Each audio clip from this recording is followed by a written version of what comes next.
Aujourd'hui, nous sommes le 25 août et nous allons commencer cette méditation avec le psaume 25 qui dit « Fais-moi connaître ton chemin. Vers toi, Seigneur, je m'élève. Mon Dieu, j'ai mis ma confiance en toi, que je n'ai pas honte, que mes ennemis n'exultent pas à mon sujet. Aucun de ceux qui t'espèrent n'aura honte. Ils auront honte, ceux qui sans raison sont des traîtres. Seigneur, fais-moi connaître tes chemins. Apprends-moi tes voies. Fais-moi cheminer par ta loyauté et instruis-moi, car tu es le Dieu de mon salut, que je t'espère sans cesse. Seigneur, souviens-toi de ta compassion et de ta fidélité, car elles sont depuis toujours. Ne te souviens pas des péchés de ma jeunesse, ni de mes révoltes. Souviens-toi de moi, selon ta propre fidélité, à cause de ta propre bonté, Seigneur. Le Seigneur est bon et droit. C'est pourquoi il montre aux pécheurs le chemin. Il fait cheminer les pauvres dans l'équité. Il apprend aux pauvres sa voie. Tous les sentiers du Seigneur sont fidélité et loyauté, pour ceux qui gardent son alliance et ses préceptes. C'est à cause de ton nom, Seigneur, que tu pardonneras ma faute, car elle est grave. Quel est l'homme qui craint le Seigneur? Il lui enseigne la voie à choisir. Il reposera dans le bonheur, et sa descendance possédera le pays. Les secrets du Seigneur sont pour ceux qui le craignent, pour lui faire connaître son alliance. Mes yeux sont constamment tournés vers le Seigneur, car c'est lui qui fait sortir mes pieds du filet. Tourne-toi vers moi et fais-moi grâce, car je suis seul et pauvre. La détresse a rempli mon cœur, fais-moi sortir de mon désarroi. Regarde mon affliction et ma peine, pardonne tous mes péchés. Regarde combien mes ennemis sont nombreux, et avec quelle violence ils me détestent. Garde-moi en vie et délivre-moi, que je n'ai pas honte. C'est en toi que je trouve un abri. Que l'intégrité et la droiture me préservent, car je t'espère. Ô Dieu, libère Israël de toutes ses détresses. Amen, amen, amen. Aujourd'hui, nous sommes donc le 25 août. Bonjour mes bien-aimés. J'espère que vous avez passé une excellente journée hier. Nous voici devant un nouveau jour avec de nouvelles bontés en réserve que l'Éternel veut nous donner. Alors, pasteur, nous allons commencer cette méditation aujourd'hui avec quel verset? Aujourd'hui, nous allons le commencer avec Jean, chapitre 5, verset 8, qui nous dit « Lève-toi, lui dit Jésus, prends ton lit et marche. » Et le titre de la méditation d'aujourd'hui est « Levez-vous et marchez ». Je voudrais vous raconter un témoignage que j'ai sous les yeux, qui s'est passé en 1950, lorsque un pasteur prêchait dans une réunion en Oklahoma. Lorsqu'à la fin de son sermon, il entendit la voix du Seigneur disant « Exerce ton ministère envers ceux qui ont mal en dessous des hanches. » J'invite les gens concernés à s'avancer. 12 personnes se présentèrent. Le premier homme semblait être assis car ses jambes étaient recroquevillées. Même s'il s'avançait rapidement sur ses pieds, je lui demandai ce qui n'allait pas et il m'expliqua qu'il avait été brûlé. Effectivement, c'était son premier jour hors du lit depuis 1 an. Il avait passé 6 mois à l'hôpital et 6 mois alité chez lui. Ses jambes avaient été brûlées si affreusement que les muscles et les ligaments s'étaient contractés, rétractant ses jambes. Quand le Seigneur me dit d'exercer mon ministère en faveur de ces personnes, je croyais qu'il voulait que je leur impose les mains. Mais pendant que les gens s'avançaient, la voix du Seigneur m'ordonna « N'en touche pas un seul, ne prie pas pour eux. Prends chaque personne individuellement, pas en groupe, dis-leur « Le Seigneur m'a dit de vous prier de descendre cette allée et de remonter par l'autre en courant et vous serez guéris. » Je dis au monsieur qui avait été brûlé « Pouvez-vous courir ?» Cela le rendit tellement perplexe qu'il répondit tout simplement « Non, je ne peux même pas marcher, sans parler de courir. » Pourtant, le Seigneur m'a dit de vous prier de descendre cette allée et de remonter par l'autre en courant, et vous serez guéri. » Cet homme ne douta point, même pas un instant. Il commença à avancer sur ses pieds aussi vite que possible. Il descendit une allée et remonta l'autre, et il n'alla pas mieux. Mais quand Dieu vous parle, ne cédez pas au diable. Amen. Faites-le de nouveau, lui conseillai-je. Il le fit de nouveau. Lorsqu'il me dépassa, l'Esprit de Dieu descendit sur moi, et avant que je sache ce que je faisais, je bondis de l'estrade, le pris dans les bras, et descendis cette allée avec lui. En remontant l'autre allée, il courait aussi bien que moi, ses jambes furent droites. Alléluia. Vous voyez, mes frères et mes sœurs, nous avons lu dans le psaume 25 au verset 14, « Les secrets du Seigneur sont pour ceux qui le craignent, pour leur faire connaître son alliance. » Il est vrai que dans le contexte de ce passage, il est mis que Dieu fait connaître des secrets de l'alliance qu'il a opérée avec nous. Et il est vrai qu'aujourd'hui, bien que 2000 ans se sont écoulés avec la venue de Jésus, sa mort et sa résurrection, aujourd'hui encore, combien sont encore dans le doute de ce que Dieu veut faire avec eux? Je pense qu'un des plus grands ministères qu'il a été donné aux enfants de Dieu, ceux qui sont réellement nés de nouveau, c'est bien celui-là de parcourir les villes et de guérir les personnes. Mais avant de parcourir les villes et de guérir les personnes, nous devons être à l'écoute de Dieu. Nous devons écouter ce que Dieu a à nous dire.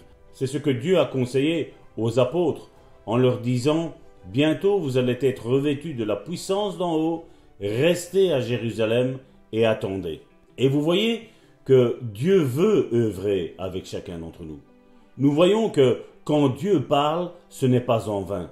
Et des fois, on pourrait se dire, oui, mais là, il a entendu ce que Dieu voulait faire. Oui, mais ce qu'il a entendu, mon frère, ma sœur, est-ce que ça dérive de ce que la Bible nous enseigne? La Bible nous enseigne que nous devons guérir les malades. Même si c'est Dieu qui le fait, Dieu le fait au travers d'hommes et de femmes. Alors que nous sommes sans aucune dignité dans ce monde, nous sommes bafoués, nous sommes rejetés à cause que nous avons embrassé la cause du Christ. Aujourd'hui, Dieu nous donne cet ordre. Va, lève-toi et sois guéri. Et pour ce faire, mon frère, ma sœur, nous devons être à l'écoute. Je ne sais pas ce que tu vis. Je ne sais pas quelle est la maladie qui aujourd'hui t'oppresse, t'opprime, te bloque, te cloue sur un lit, mon frère, ma sœur. Mais aujourd'hui, Dieu te dit, lève-toi et marche. Même si tu es sur une chaise roulante, Dieu est en train de te dire, lève-toi et marche. Écoute la voix du Saint-Esprit. Peut-être tu n'as pas lu ta Bible aujourd'hui, mais aujourd'hui, je suis là comme un témoin de Dieu en train de te dire, lève-toi et marche, mon frère. Parce que Dieu veut que tu marches sur ta maladie. Dieu ne veut pas que ta maladie te cloue sur un lit, sur une chaise, sur un lit d'hôpital, dans un lieu quelconque. Non, Dieu veut que tu marches. Dieu t'a donné des jambes, Dieu t'a donné des mains, Dieu t'a donné une bouche, Dieu t'a donné des yeux, Dieu t'a donné des oreilles, mon frère, ma soeur. C'est pour les utiliser. Il ne veut pas que tu sois cloué par la maladie. Lève-toi, marche, combat cette maladie dans le contraire de ce que elle veut que tu fasses. La maladie veut te clouer sur un lit, toi lève-toi de ton lit. La maladie veut te clouer sur une chaise, toi lève-toi de ta chaise. C'est pas la maladie à commander, c'est la guérison à commander. La guérison dans ton corps au nom puissant de Jésus. Amen, amen. Merci Seigneur encore pour cet encouragement que tu nous donnes aujourd'hui à travers ce témoignage. Et Seigneur, nous voulons nous accorder avec ta parole et mettre en pratique chaque parole que tu nous donnes. Seigneur, nous voulons être des enfants obéissants, sachant que si tu donnes des directives et des conseils à travers tes serviteurs, c'est certainement parce que tu désires nous donner quelque chose de bon pour notre vie. Et ici, à l'occurrence, comme il en était pour ce paralytique qui était cloué sur cette chaise et qui n'arrivait pas à marcher, Seigneur, tu lui as dit de courir. Certainement, ça a dû bouleverser ses pensées Et sa logique humaine, mais seulement il a décidé d'obéir au serviteur de Dieu qui lui disait « Descends cette allée et remonte en courant ». Il l'a fait une première fois par obéissance et il n'a pas vu le résultat. Ensuite, l'homme de Dieu lui a dit de recommencer et il l'a refait une nouvelle fois par obéissance. Mais l'homme de Dieu a vu qu'il avait besoin de quelque chose de plus, un petit quelque chose de plus. Et ce petit quelque chose, c'était son soutien. Et bien souvent, c'est ce que Dieu fait. Il vient à nos côtés, alors que nous voulons faire sa volonté, il vient à nos côtés et il vient enlever le doute qui reste dans notre esprit.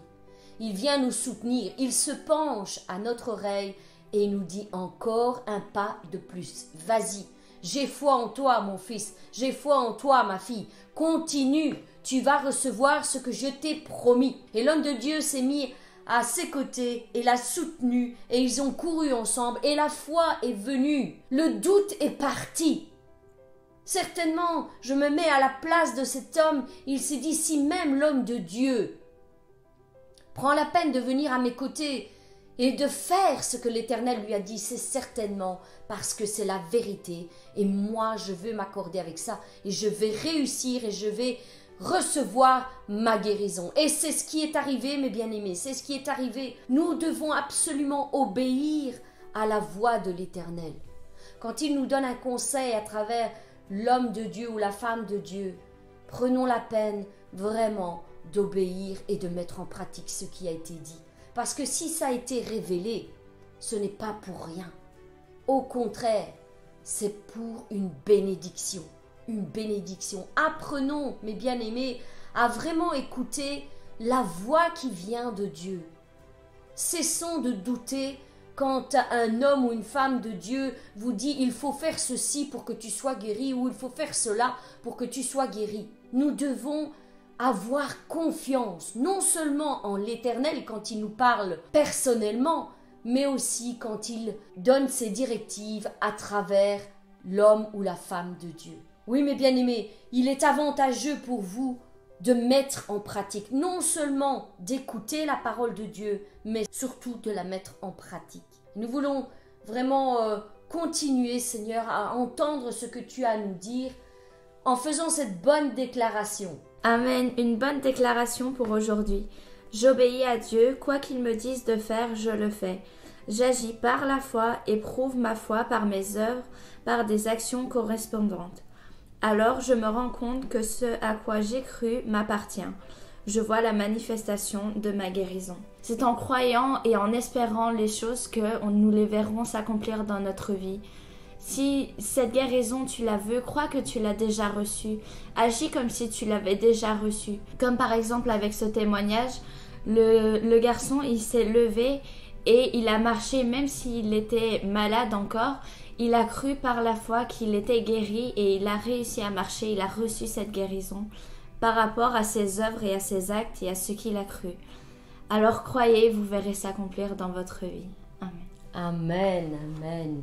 Et voilà, nous avons eu la surprise, j'en ai pas parlé en début de pensée, mais merci pour tous vos témoignages dont vous avez voulu entendre la voix de notre petite Christina qui maintenant va nous accompagner journalièrement quand elle le peut bien entendu, parce que quand il est à l'école, malheureusement elle ne sera pas, mais le plus possible tu seras parmi nous, n'est-ce pas Christina? Amen. Amen. Elle a dit Amen. Alléluia. Donc merci pour elle, merci pour tout ce que vous faites mes frères et mes sœurs, nous vous bénissons et je laisse la main pour clôturer à notre prophétesse qui est avec nous. Amen. Simplement faire cette prière ensemble, mes bien-aimés, que l'Éternel vous accorde tout ce que votre cœur désire. Nous voulons nous mettre vraiment dans la présence de Dieu et dire Seigneur, parle, donne tes directives à travers ta parole, à travers un homme ou une femme de Dieu. Dis-moi ce que je dois faire pour pouvoir recevoir cette guérison que j'attends. Seigneur, je te fais confiance. Je sais que tu vas parler à mes bien-aimés. D'une manière ou d'une autre, tu les rejoindras et tu leur diras ce qu'ils doivent faire pour recevoir leur guérison. Seigneur, merci. Merci d'avance pour toutes les guérisons qui vont arriver parce que nous voulons nous accorder absolument avec ta parole, avec ton conseil, avec tes directives, quelle que soit la difficulté de ce que tu nous demandes, nous savons que tu as le meilleur en réserve pour nous. Et Seigneur, nous voulons briser notre orgueil en disant non, ce n'est pas de cette manière ou ce n'est pas de cette façon que je vais recevoir ma guérison, mais nous voulons nous accorder pleinement avec toi et suivre ce que tu as à nous dire. Père, je te remets tous mes bien-aimés entre tes mains. Parle encore à leur cœur durant toute cette journée et qu'ils puissent ressortir de cette journée guéris. Au nom puissant de Jésus-Christ, qu'ils soient guéris. Amen. Nous vous souhaitons une excellente journée encore aujourd'hui. Quant à nous, nous nous retrouvons demain. Soyez bénis.